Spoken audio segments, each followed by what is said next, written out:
खुद ही को कर बुलंद इतना कि खुदा भी बंदे से खुद पूछे, बता बंदे तेरी रजा क्या है। जय हिंद साथियों।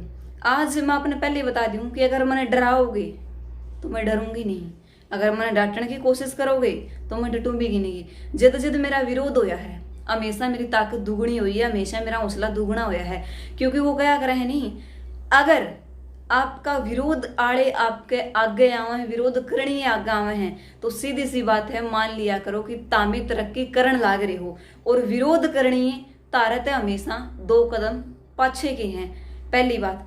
और दूसरी बात, मैंने विरोध कदे गांव का या बाहर का देख के नहीं करया, मैंने विरोध हमेशा गलत का देख के करया और उस विरोध में मेरी जीत भी हुई। हमेशा जीत क्यों हुई? क्योंकि सच की डगर पर चालनिया हमेशा जीत्या करे है।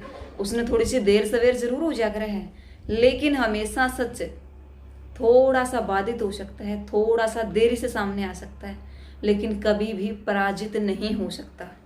और वो बात आज मैंने महसूस की है, उस बात को मैंने आज जानने की कोशिश की है। वही बात आपके 4 कमेंट्स को लेकर के यदि मैं कुछ न कुछ गलत कर बैठी थी ना, तो आज उन लड़कियों की हिम्मत नहीं होती। और उसके बाद मेरे पास बहुत सारी लड़कियों के फोन या कॉल मैसेज ऐसे आए कि दीदी आप इतना कर कैसे लेती हो।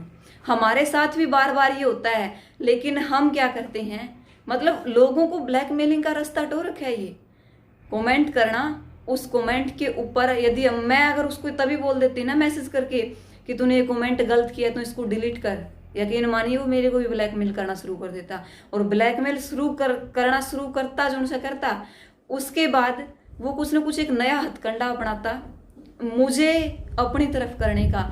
लेकिन मैं हमेशा आपको यही बोलती हूँ, अगर आपको कोई डराता है ना तो कभी भी उससे डरना मत, उस चीज का सामना करना। ऐसी लड़कियों को अपना रोल मॉडल बनाना जो हमेशा दबंग तरीके से आगे बढ़ती है। और हमारा समाज कहता है कि लड़का जो लड़की है वो लड़के से कम है, जो लड़की है वो किसी पंचायत में नहीं जा सकती, जो लड़की है वो किसी परस में नहीं जा सकती। आज सुबह सुबह जब मैं खड़ी थी ना, मैं अपनी परस में इकलौती एक लड़की थी, गांव की कोई भी लड़की मेरा साथ देने नहीं पहुंची थी। और मुझे महसूस हुआ था उस चीज का, लेकिन कोई बात नहीं, महसूस होने दो, उस चीज को मैंने मायने नहीं रखा। लेकिन मेरा साथ देने वाले बहुत सारे गांव के लोग जरूर पहुंचे थे और उनका मैं तहे दिल से आभार भी करती हूँ। और वहीं बैठे एक आदमी ने फटाक से एक बात बोल दी कि लड़की का यूं परस में आना अच्छा नहीं लगता। क्यों नहीं लगता भाई? अपने हक के लिए यदि एक लड़का कहीं तक भी जा सकता है, किसी भी हद तक जा सकता है, तो लड़की क्यों नहीं जा सकती? अपने न्याय के लिए एक लड़का कहीं तक भी जा सकता है, तो लड़की क्यों नहीं जा सकती? एक लड़का देर सवेर घर से बाहर निकल सकता है, तो लड़की क्यों नहीं निकल सकती? झांसी की रानी ने एक बात कही थी और वो बात मैंने पढ़कर अपने पल्ले बांधी थी कि जो परमात्मा है ना, वो लड़का लड़की को समान पैदा करता है, एक कोख से पैदा करता है। और उस एक कोख से जन्मे हुए बच्चों के अंदर यदि हम मंत्र करते हैं ना, लड़की को सिखाया जाता है कि बेटा तू लड़की है, तू कुछ नहीं कर सकती, तू घर से बाहर नहीं जा सकती, तू अकेले कदम नहीं बढ़ा सकती, तू गांव से बाहर पढ़ने नहीं जा सकती, तू अपने हक के लिए नहीं लड़ सकती। तेरा काम है एक टाइम के बाद, एक एज के बाद तेरी शादी कर देना और अगले घर में चले जाना। ये चीजें अगर एक लड़के को सिखाई जाए ना, तो लड़का भी लड़कियों के जैसा हो जाएगा, यकीन मानिए। और जिस दिन ये बात लड़के को सिखाई जाने लगेगी ना, एक लड़का आपके घर में हमेशा संस्कारवान रहेगा। संस्कारवान रहने के साथ साथ वो लड़कियों की इज्जत करेगा। ये नहीं कि किसी ने ऐसा वैसा कमेंट किया और उसके ऊपर लाइक किया लड़कियों के खिलाफ, और ऊपर से वो कहते हैं ना कि चोरी तो चोरी सीना चोरी, बिल्कुल नहीं चलेगी। और मेरे सामने तो बिल्कुल भी नहीं चलेगी। अगर आपको किसी भी चीज के लिए विरोध करना पड़ जाए ना, जो बात सही हो, आप सही है उस बात पर, तो बेबाक तरीके से कर देना। किसी की भी बातों में मत आना कि अगर तू ऐसा करेगी तो तेरी बदनामी होगी। बदनामी बिल्कुल नहीं होगी। अगर आप सही हो तो आपकी जीत होगी, और जीत के बाद आपकी वाहवाही होगी। महसूस किया है, ये हर कदम पर महसूस किया है। एक बार फिर से कहूंगी कि विरोध अपने गांव का या बाहर का देख के मत करना, विरोध हमेशा सही और गलत को देख के करना। यकीन मानिए आपका जीवन की जो दशा और दिशा है ना, दोनों बदल के वो पटरी पर आ जाएगी। और सामने वाले की कभी हिम्मत नहीं होगी कि वो आपको कुछ बोल सके, आपके बारे में कुछ ऐसा वैसा कहे, आपके बारे में कुछ बद्दा कहे। यदि आपको कोई धमकी भी मिलती है ना, उस धमकी को जिगरा रखो, दिल रखो इतना बड़ा कि उसको एक्सेप्ट करके एक नए तरीके से हम आगे बढ़ सके। और बढ़ने के लिए कुछ जरूरी नहीं होता, सिर्फ एक हौसला, जज्बा, एक छोटी सी पहल जो आप कर सको, उसके लिए आपके अंदर विश्वास। और विश्वास कहाँ से आता है?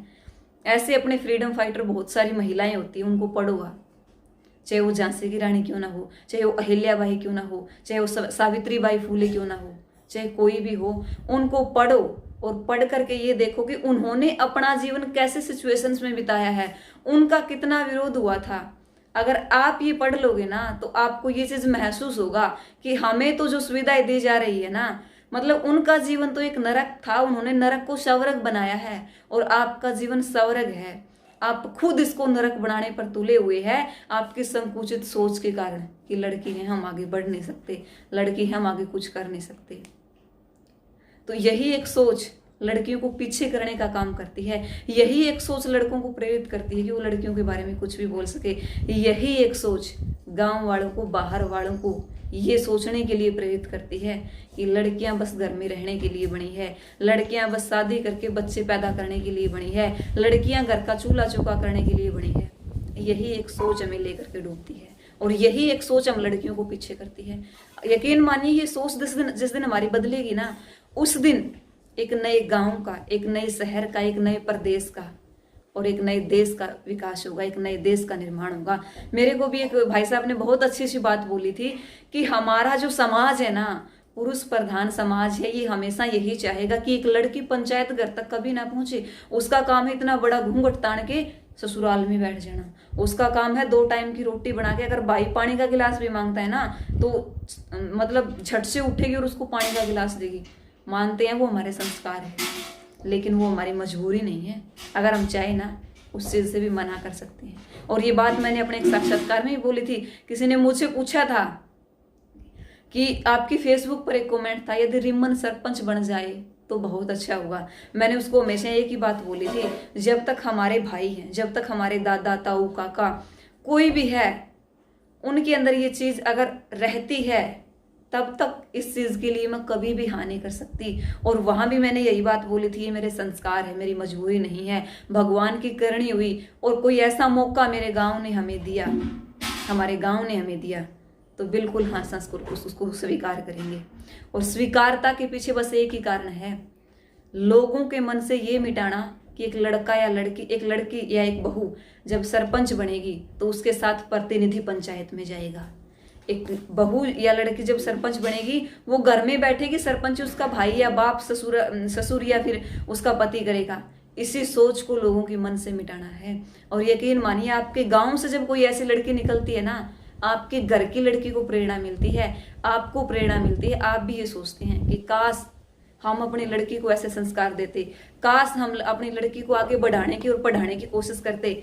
आज उन लोगों को महसूस हुआ है, आज वो लोग ये सोचते हैं कि काश हमारी बहू पढ़ी होती। जब सरपंची की बात आती है, काश हमने हमारी बेटी को पढ़ाया होता, काश हमने हमारी बेटी को बोलना सिखाया होता, काश हमने अपनी बेटी को घर में नहीं बांधा होता, अपनी बहू को घर में नहीं बांधा होता, तो आज ये नौबत नहीं आती हमारे लिए कि हम अलग से बहू लेकर के आए, अपने बेटे को जल्दबाजी में ब्याहे। और कड़वी सच्चाई है, आज बहू बेटा को नहीं आवे, सरपंची का होगी, सरपंची के।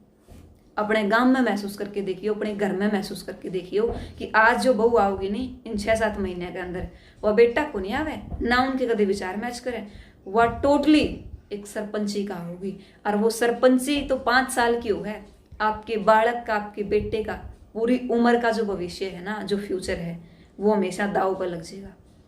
यही कहूंगी बाद में कि लड़कियों डरो नहीं, आगे बढ़ो, चुप रहो जब तक चुप रहो, लेकिन कायरता न मत स्वीकारो। आगे बढ़ने की खातिर आपके विश्वास की जरूरत है। फैमिली के अंदर इतना विश्वास जगाओ कि वो आपको बिना कहे, अगर आप कोई भी काम उसको कहो ना तो उनके मुंह से निकले ही ना। मतलब जो नकारात्मक वर्ड है उसका खात्मा करना आपकी जिम्मेदारी है। अपने परिवार से विश्वास जगाना आपकी जिम्मेवारी है, उनका विश्वास जीतना आपकी जिम्मेवारी है। और जिस दिन विश्वास जीत लोगे ना, आपकी फैमिली आपको किसी भी चीज के लिए मना नहीं करेगी।